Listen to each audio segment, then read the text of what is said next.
আর মহৎ কৃপা, কৃষ্ণ কৃপা হলেই মহতের কৃপা, আবার মহতের কৃপা হলেই কৃষ্ণ কৃপা।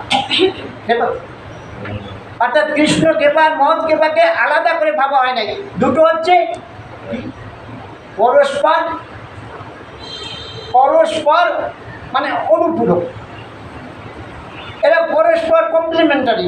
মানে কৃষ্ণ কৃপা হলেই মহতের কৃপা, অর্থাৎ মহৎ কৃষ্ণ মহৎ রূপেই কৃপা করেন কি।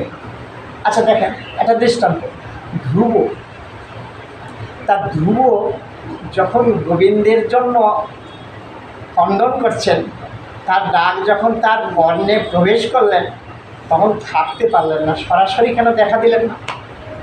নারদকে পাঠিয়ে দিলেন, নারদ তুমি যাও আমার ওই ভক্তকে আমার মহিমা আমার স্বরূপ দান করে আস।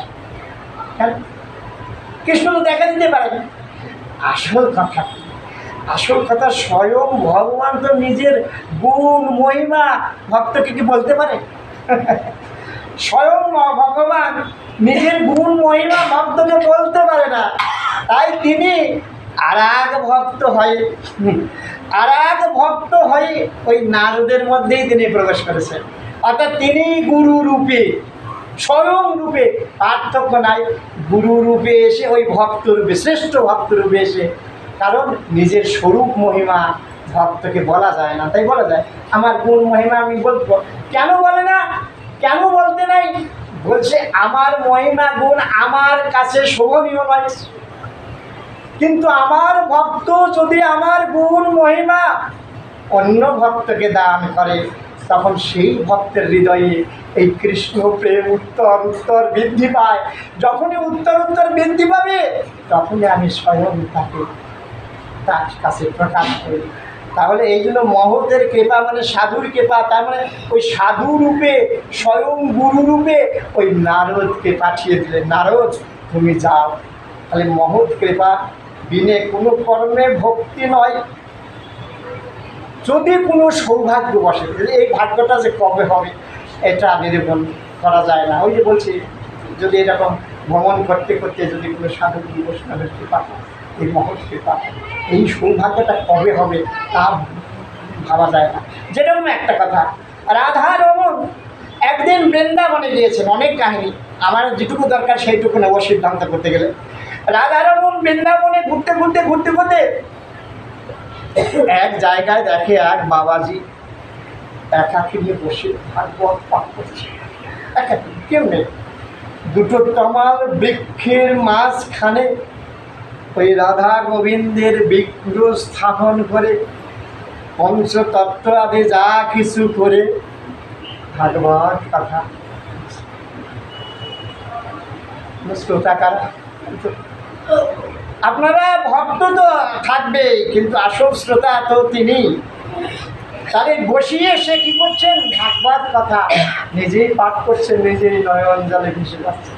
রাধারামন ভাবলেন এবার কেমন কথা, একটা ভক্ত নাই কিছু নাই, সামনে একা একা বসে পাঠ করছেন, ভাবে বিভোর হচ্ছেন, কাঁদছেন হাসছেন, পিছনে বসে আছেন।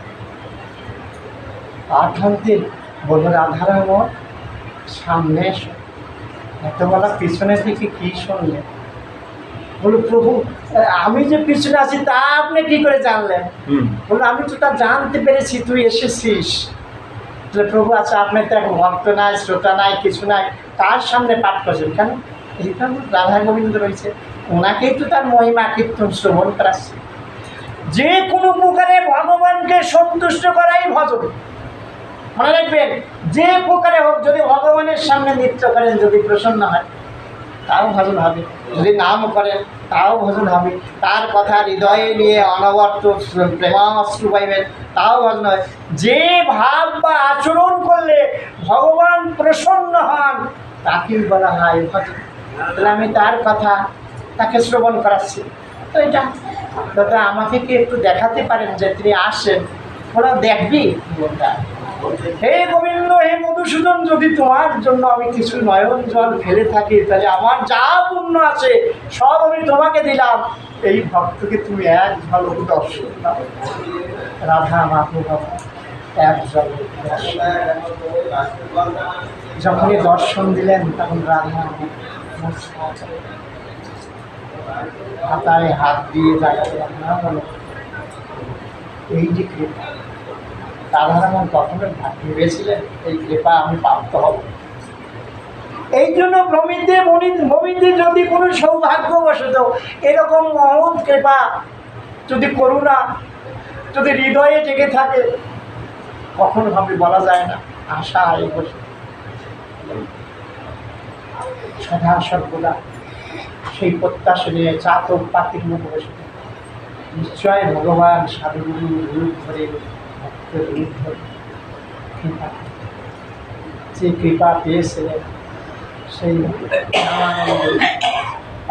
কবিরাজের মধ্যে একজন তিনিও তো বিয়ে করে নিয়ে যখন যাচ্ছিলেন তখন সেই এক পাঠকের সামনে বিশ্রাম নেওয়ার জন্য একটু দণ্ডায়মান হয়েছিলেন তখন বলছে আহা এমন সুন্দর কান্তি রূপ এমন স্ত্রী যদি এরা কৃষ্ণ ভজন করে আরও বা কত সুখের আরও বা কত মধুর হয় একটা শব্দেই মনকে ফিরিয়ে দিলেন।